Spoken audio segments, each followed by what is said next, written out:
All right, everybody. David Barnett here. It's Tour Junkies After Dark, presented by DraftKings. It is definitely after dark. My friend Pat here has a silicone rosé thing that he's drinking out of, which is absolutely embarrassing for the brand. It's really not a great look. I'm drinking out of a Tour Junkies 5-year-old Yeti. I have some vodka in mine. You have some rosé, it looks like. Is that right? Mm-hmm. Yeah, that is correct. Okay. All right, let's just get to it. I don't want to delay this, but let's talk about some guys we disagree. We're going to talk about the golf course. We're going to give you some DraftKings Sportsbook plays as well. Pat, tell us a little bit about these two golf courses that we're playing this week. Yeah, so this week we have two very different golf courses. In Torrey Pines, the South Course, which is the most famous course, the iconic South Course, playing as a par 72, 7,700 yards, so extremely long. It's going to be difficult. It always plays as one of the most difficult courses on tour. This is going to be a U.S. Open course next year. As a matter of fact, they did some renovations to it in 2019. They changed up a little bit of the bunkering around the greens, changed up some tee boxes, a few other minor changes here and there just to get it ready for the U.S. Open next year. But look, it always plays very difficult. The rough looks like it's going to be pretty high, so I think it is going to be important to hit it in the fairway to give yourself a good shot to get some good angles into these greens. These Poana greens, P-O-A-N-U-A, as I called it several years ago. They are tough greens to putt unless you have some good experience on them. They can be bumpy. They can be a little bit tricky, so you got to pay attention to that.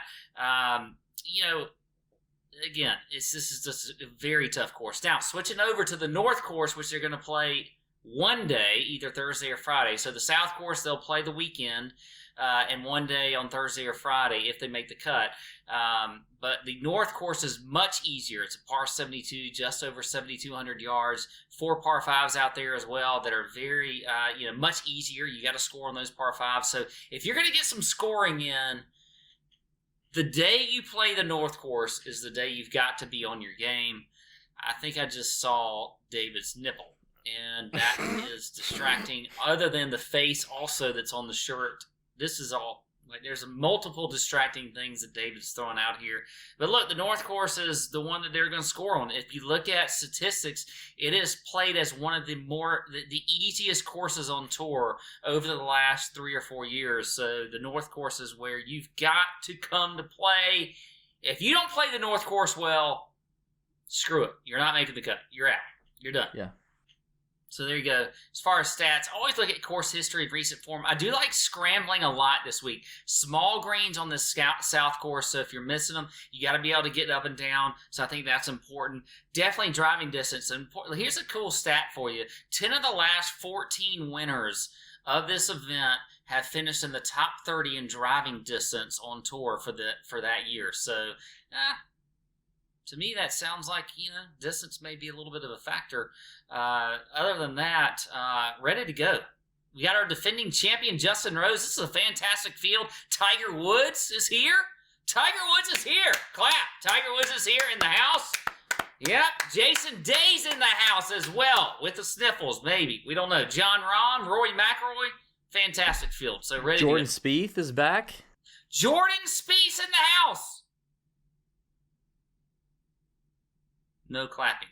It's all good. I think there's a few things to think through here with in terms of strategy that I think we would be remiss if we leave out for the those of you that watch the video. First of all, don't get caught up in last week's Amex that was a Pro-Am that was on 3 extremely easy golf courses that has seen winners in the triple digits over the last couple years. That is a birdie fest. That is not what we're going to get here.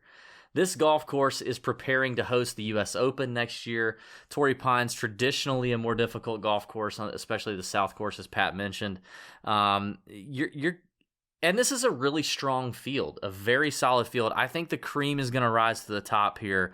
This is not an event where personally I'm looking to get too cute, especially if we're playing DFS down in the 6K range. If we're betting, I'm not going to have a huge number of triple-digit long shots here. I think this is a tough field to win in and a tough golf course. The other thing you should know is when you look back at recent winners here, Pat mentioned a couple of them. There's a distinct difference between years where the weather is perfect San Diego weather, right? The sun is in the sky, there's no rain, there's no wind, but then you have other years where Brandt Snedeker wins in a freaking hurricane, right? There's definitely a difference. So far, now we're recording this on Monday night, creeping into Tuesday morning, and so far the weather looks pretty good. It looks very traditional San Diego weather, which of course means a whale's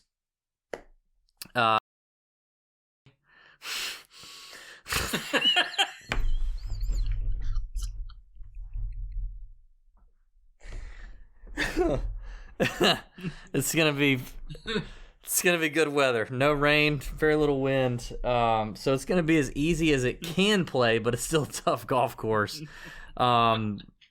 These are very small greens. I already said that.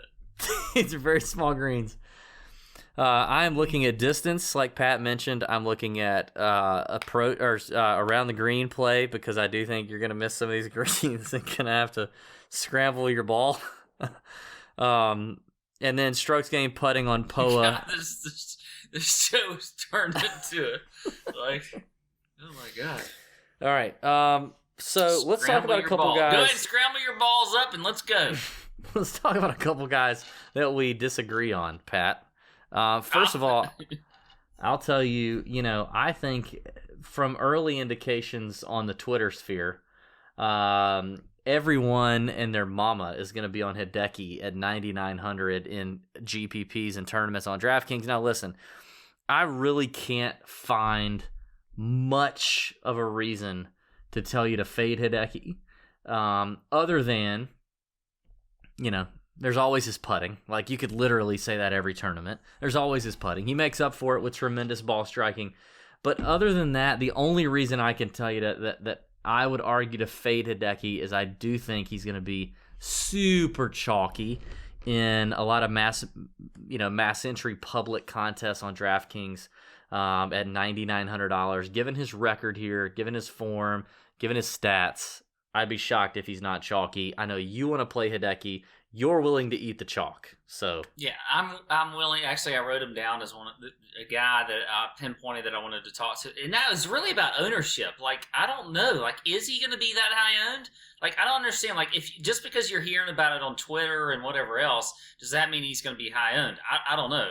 I mean, before the show, we talk about this all the time. You and I don't talk about our picks. I tend to try to stay off social media and all that kind of stuff. So I immediately threw out Hideki as one of my favorite picks. And then all of a sudden you're like, he's all over social media. So apparently that's not one of your rules to stay off social media going into the picks. But I didn't really hear him all that much. I feel like he's been a little bit under the radar. If you look at, we're talking about POA greens this week where we got at least 3 rounds if you make the cut. That's actually his best surface over the last 100 rounds by far, really, over Bent and Bermuda, which is Bermuda's his worst.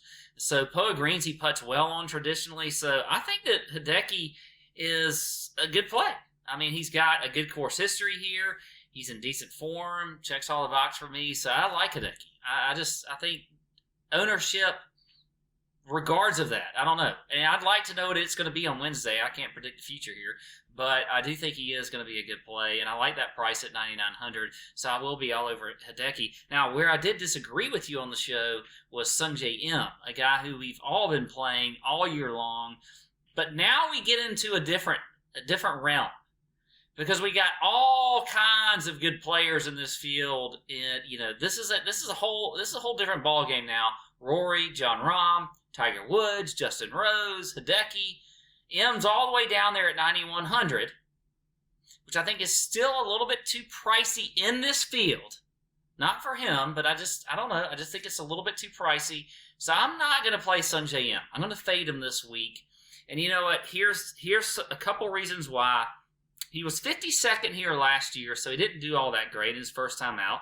He's 107th in the field in scrambling, which I mentioned is something that I'm big on this week. He is 87th in driving distance, so he doesn't have all that much distance off the tee. I mentioned that 10 or 11 or whatever of the last 14 winners here have finished in the top 30 in driving distance. Now, that doesn't mean I expect him to win or whatever else.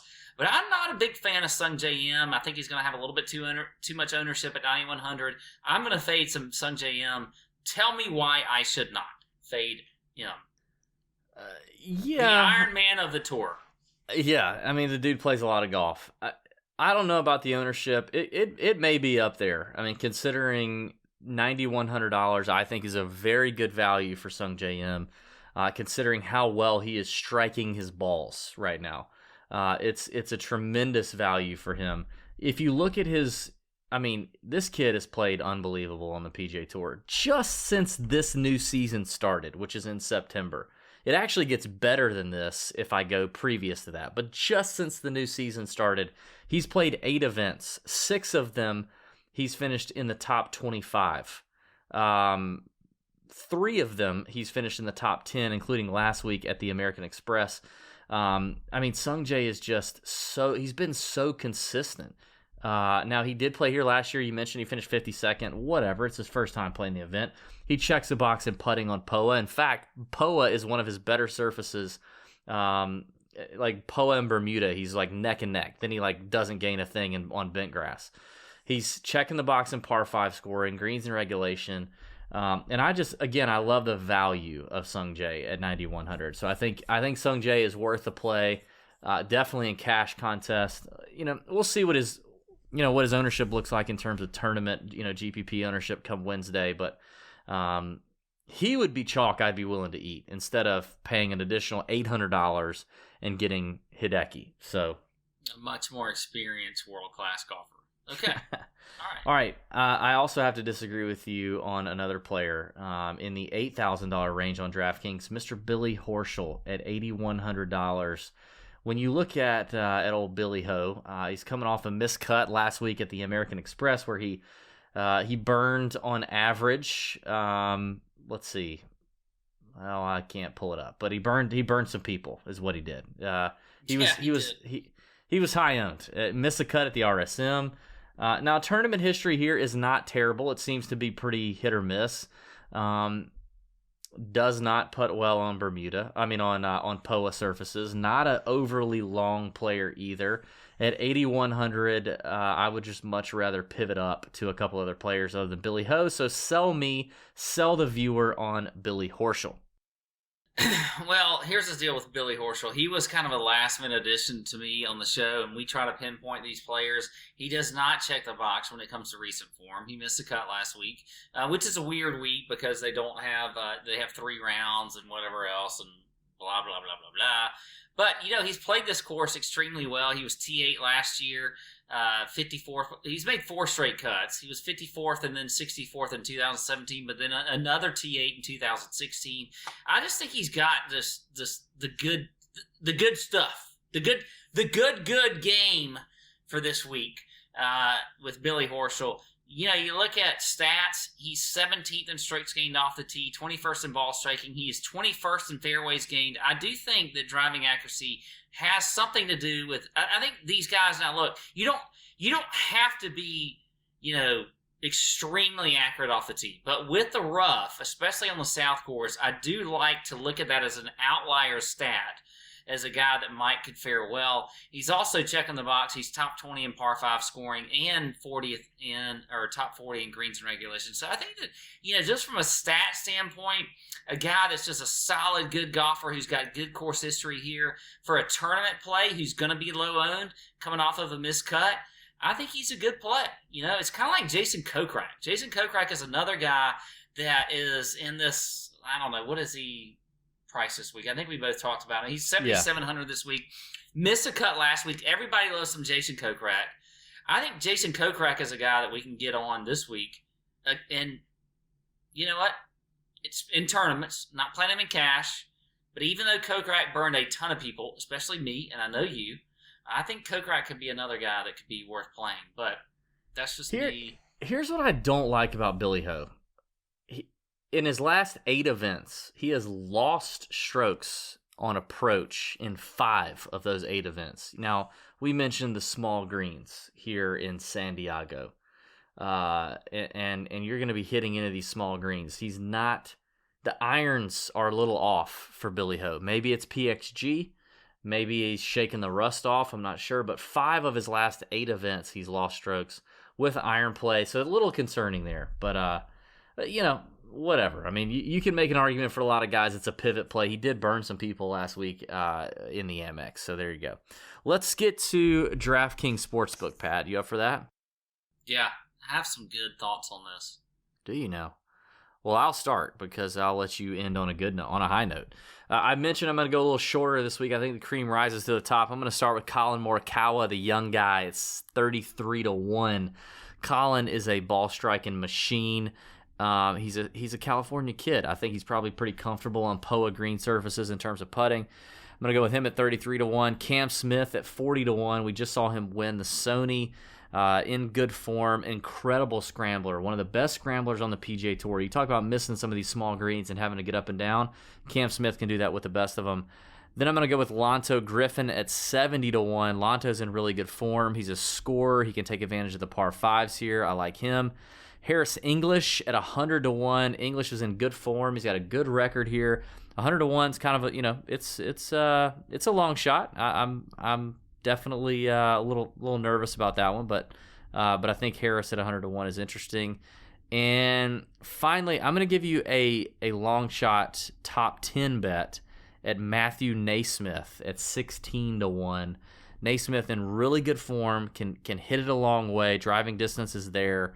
Playing really well right now. So I'll give you him at 16-1 for a top 10 finish. That's it. Okay.